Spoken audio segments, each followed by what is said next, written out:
जहां शिव और शक्ति है, जहां 33 कोटि देवता इस कलश के अंदर विराजमान होंगे, उस जगह पर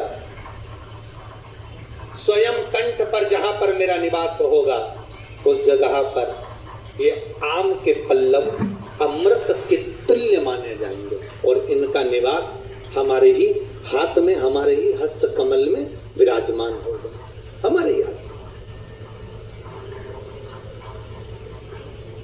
कितना सुंदर है महाराज जी। उस आम के पल्लव की महत्वता को जरा जानिएगा, बहुत बहुत ध्यान दीजिएगा। आम के पत्ते देखे आप लोगों ने? अरे बोलो, जम के तो बोलो।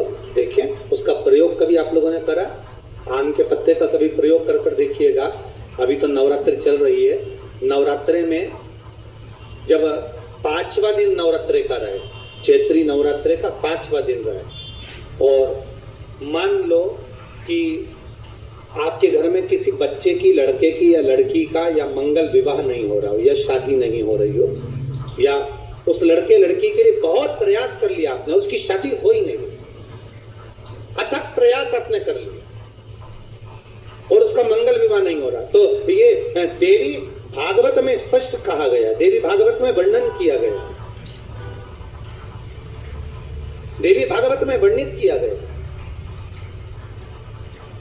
और देवी भागवत में कहा गया कि आम का जो पत्ते होते हैं, आम का जो पत्ता होता है, आम का जो पल्लव होता है, उस आम के पत्ते पर हल्दी और सिंदूर,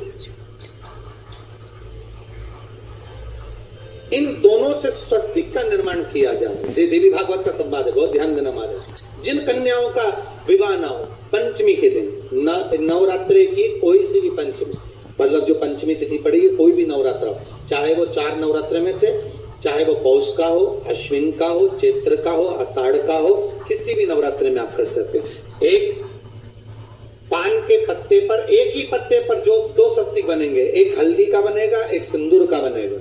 बस अंतर इतना है, जो हल्दी का स्वस्तिक है उस पर कंकु के चावल अर्थात रौली के चावल, रौली कुंकू के चावल रखना है, और जो सिंदूर का है उस पे हल्दी के चावल रखना है। इतना रखकर जिस लड़का लड़की का विवाह नहीं होता, उसकी हथेली पर रखकर उसका नाम और गोत्र बोलकर महाराज उसको ले जाकर नीम के पेड़ के नीचे उसको रख दिया जाता है।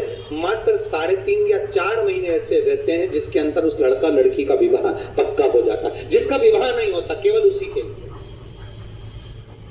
जिसका मंगल विवाह ना हो रहा, आम के पल्लव में शिव का वर प्रदान, आम के पल्लव में शंकर का आशीर्वाद। किसी कामना के वश अगर हम दीप लगा रहे हैं या हमारे मन में कोई भाव उत्पन्न है और हम बाबा से कहना चाहते हैं कि बाबा मेरा ये कार्य है आप पूर्ण करिएगा, तो फिर शिव मंदिर में भी लंबी बाती का दीप आप प्रदोष या सोमवार की अष्टमी या सोमवार या आप शिवरात्रि को बाबा से निवेदन करता लगा सकते। हाँ, विशेष जब कोई एक बहुत बड़ी बात हो और आपके कार्य में कहीं अटकल हो रही हो, तो एक ही दीप में 2 बातें, शिव और शक्ति, लंबी बाती बनाई, शिव और शक्ति के नाम से 2 बाती एक साथ एक दीप में भी लगा सकते हैं। पर कब?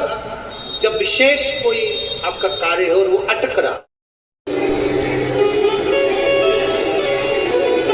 घर के मंदिर में जो शिव है, तुम्हारे घर के मंदिर में जो शिवलिंग है, तुम्हारे घर के मंदिर में जो शिवलिंग विराजमान है, वो भी कल्याण करने वाला होता है। और तुम्हारे दिल में, तुम्हारे हृदय में जो भगवान शंकर विराजमान है, वो भी कल्याण करने वाला है। और कितनी बड़ी बात शिव महापुराण में लिखी है कि जिस घर के अंदर शिवलिंग नहीं हो, जिस घर के अंदर अगर छोटा सा भी शिवलिंग नहीं है, तो उस घर का पानी पीने का भी यहाँ पर वर्णन नहीं किया गया कि आप उस घर का पानी। काबरा जी लिंग पुराण में शिव महापुराण में, स्कंद पुराण के काशी खंड में, अवंतिका खंड में, केदार खंड में, सब में वर्णन किया कि घर के अंदर यदि एक छोटा सा भी शिवलिंग है,